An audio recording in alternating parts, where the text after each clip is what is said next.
Bismillahirrahmanirrahim.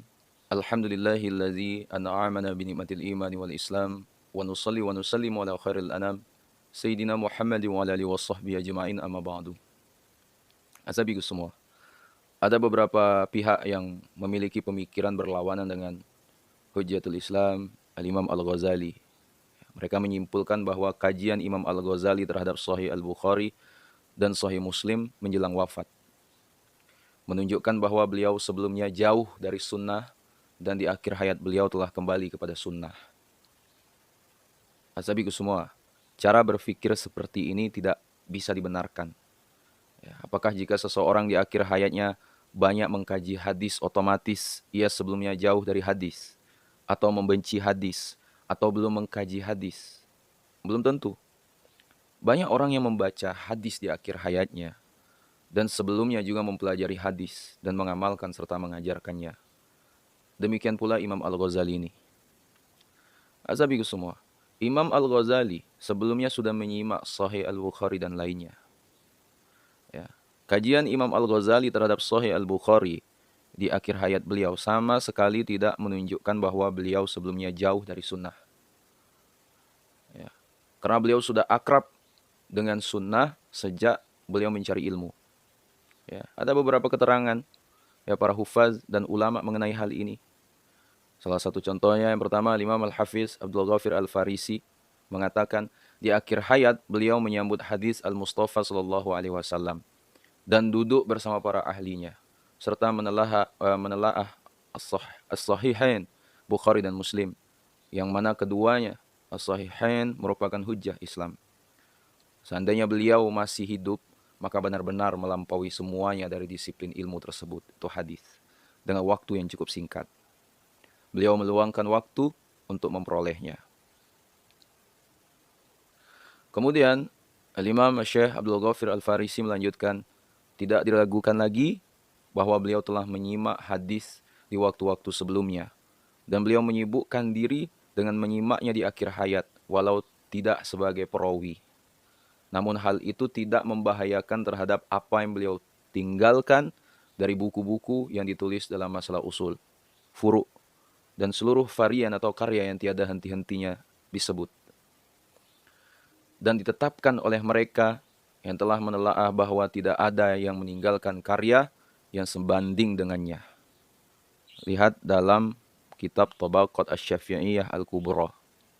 Nah, kemudian lagi Al-Imam Al-Hafiz Ibnu Asy-Syakir mengatakan beliau telah menyimak Sahih Al-Bukhari dari Abu Sa'id Muhammad bin Abdullah Al-Habsi dan menjadi guru di Madrasah Nizamiyah di Baghdad. Kemudian keluar ke Syam mengunjungi Baitul Maqdis. Kemudian menuju Damaskus tahun 489 Hijriah dan bermukim beberapa waktu di sana. Telah sampai kepadaku bahwa di sana beliau menulis beberapa karya beliau. Kemudian kembali ke Baghdad, lalu ke Khurasan. Kemudian mengajar beberapa saat di Tus. Setelah itu meninggalkan pengajaran untuk perdebatan, untuk menyibukkan diri dengan ibadah. Kemudian Al-Imam Al-Hafiz Ibnu Asakir disebutkan bahwa beliau mengundang Abul Fityan Umar bin Abi Hasan Ar-Rawasi, seorang hafiz di Tus, dan memuliakan beliau. Beliau Imam Al-Ghazali menyimak dari beliau Imam Ar-Rawasi Sahih Al-Bukhari dan Muslim. Lihat dalam kitab Tabaqat Asy-Syafi'iyah Al-Kubra. Asabiku semua dimuliakan Allah. Dari paparan Al-Hafiz Al-Imam Abdul Ghafir Al-Farisi dan Al-Imam Al-Hafiz Ibnu Syakir, kita mengetahui bahwa Imam Al-Ghazali sebelum menyimak hadis dari Ar-Rawasi di Tus, kota di mana beliau meninggal, beliau sudah menyimak Sahih Al-Bukhari. Ya, terlebih dahulu kepada Al-Imam Al-Hafsi. Al-Imam Al-Hafsi sendiri adalah guru dari Imam Al-Juwaini, guru Imam Al-Ghazali juga yang tinggal di Naisabur. Apa yang dikatakan Imam Al-Hafiz Ibn Asakir bahwa beliau sejak awal sudah mengkaji Sahih Al-Bukhari menunjukkan bahwa Imam Al-Ghazali menyimaknya saat menuntut ilmu di Naisabur sebelum mengajar di Baghdad yang pertama. Sahabatku semua dimuliakan Allah. Di samping Sahih Al-Bukhari, beliau juga telah menyimak 2 juz kitab Maulidur Rasul yang ditulis oleh Abu Bakar Asy-Syaibani dari Syekh Abu Abdullah Muhammad bin Muhammad Al-Khuwari. Silakan cek dalam kitab Tabaqat Asy-Syafi'iyah Al-Kubra. Nah, hadis-hadis dalam Ihya menunjukkan bahwa Imam Al-Ghazali telah menelaah hadis. Nah, selain data-data tadi, ada fakta yang menunjukkan bahwa Imam Al-Ghazali sudah mengkaji kitab-kitab sunnah jauh sebelum beliau mengkajinya di akhir hayat. Fakta itu adalah hadis-hadis yang termaktub dalam kitab Ihya Ulumuddin. Azabi semua merujuk takhrij Al-Imam Al-Hafiz Al-Iraqi mengenai hadis-hadis Ihya. Beliau telah menjelaskan asal-asal hadis dalam kitab tersebut. Tidak hanya berasal dari Sahih Al-Bukhari, Muslim, dan Imam Ibnu Huzaimah.